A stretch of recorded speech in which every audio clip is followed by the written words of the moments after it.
अधिक मासाची सुंदर कथा. अवंतीपूर नावाचं एक नगर होतं. तिथे दोघे भाऊ राहत होते. मनानं श्रीमंत परंतु धनानं गरीब. मोठ्याच्या बायकोचं नाव होतं रूपवती, धाकट्याच्या बायकोचं नाव होतं मुग्धा. एकदा ते दोघेही भाऊ कामधंद्यासाठी परगावी गेले.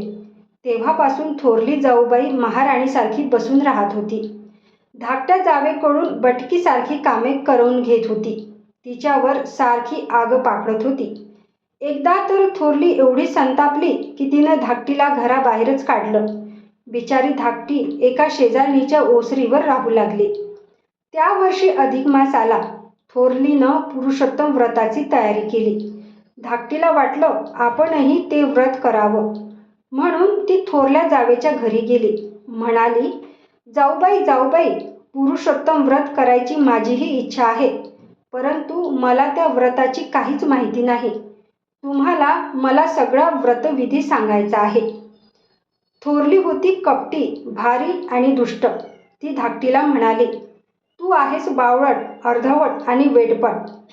तुला काय जमणार पुरुषोत्तम व्रत? परंतु तुझा आग्रहच असेल तर मी सांगते. पण हे व्रत गुप्त आहे. मी सांगेन ते दुसऱ्या कोणालाच सांगायचं नाही. धाकटीनं कबूल केलं. थोरलीनं दुष्टपणानं उगीचच काहीतरी खोटं नाटं रचून तिला सांगितलं. धाकटी म्हणाली, अधिक मास म्हणजे मलिन मास. या महिन्यात आपणही मलिन राहायचं. मलिन गढूळ पाण्यानंच स्नान करायचं. मळकट वस्त्र वापरायची. शिळे पाके उष्टे खरकटे अन्न खायचे. घाणेरडे शब्द उच्चारायचे. उजवलेला नसेल अशा पिंपळाला नमस्कार करून म्हणायचं, पिंपळा पिंपळा माझ्या घरी जेवायला ये. असं महिनाभर रोज करायचं, म्हणजे देव प्रसन्न होईल. धाकटीला ते सगळं खरं वाटलं. ती रोज घाणेरडी राहू लागली. पिंपळाला नमस्कार करून आपल्या घरी जेवायला बोलावू लागली. होता होता उद्यापनाचा दिवस आला. थोरलीनं 108 ब्राह्मणांना जेवायचं आमंत्रण दिलं. तिचं ऐकून धाकटीनंही ब्राह्मणांना जेवायला बोलवलं. व्रताच्या आनंदाच्या भरात तिला आपल्या गरिबीची जाणीव राहिली नाही. रोजच्या प्रमाणे ती पिंपळाला म्हणाली, देवा देवा, माझ्या घरी आज उद्यापन आहे, तुम्ही जेवायला या. तेव्हा पिंपळातून श्री विष्णू प्रकट झाले. तिचा भोळा भाव आणि घरी भक्ती बघून तो तिला म्हणाला, ठीक आहे, मी जेवायला येतो.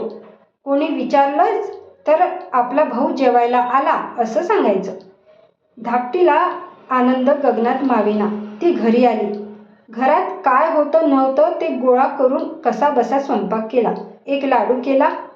तेवढ्यात श्री विष्णू जेवायला आले.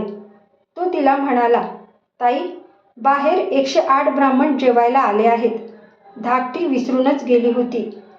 धड एक माणसाला पुरण्यासारखं जेवण नव्हतं तर मग 108 ब्राह्मणांना कसं जेवण घालणार? घरात तर अन्नाचा एकही दाणा नाही.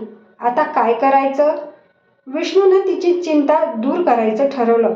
तो म्हणाला, आता असं कर, एक केळीचं पान आण, एक द्रोण आण आणि माझ्यासाठी केलेला लाडूही आण.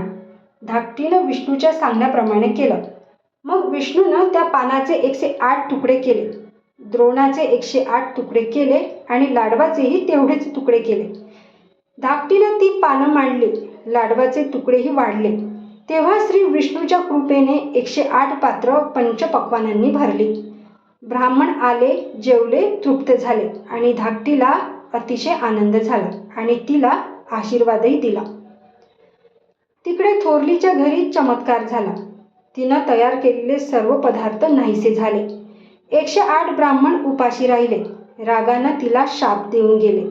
परंतु धाकटी अगदी गरीब आहे.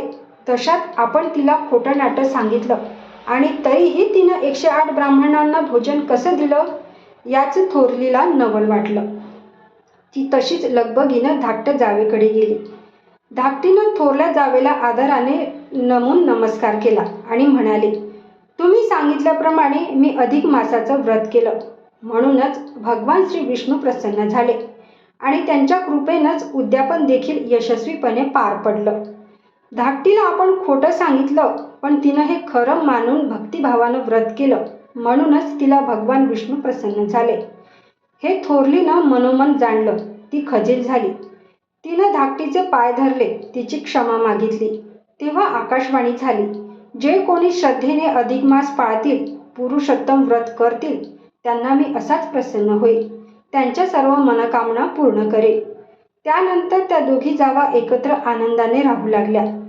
पुरुषोत्तमाच्या कृपेने त्या दोघींचा संसार सोन्याचा झाला. दोघी जावा सहकुटुंब सहपरिवार पूर्ण सुखी झाल्या. त्यांना जशी सुखसंपत्ती मिळाली तशीच त्या पुरुषोत्तम व्रताच्या कृपेने तुम्हा आम्हाला मिळो.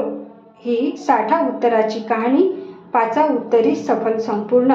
ओम विष्णवे नमः. ओम विष्णवे नमः. व्हिडिओ आवडल्यास समोर शेअर नक्की करा. धन्यवाद.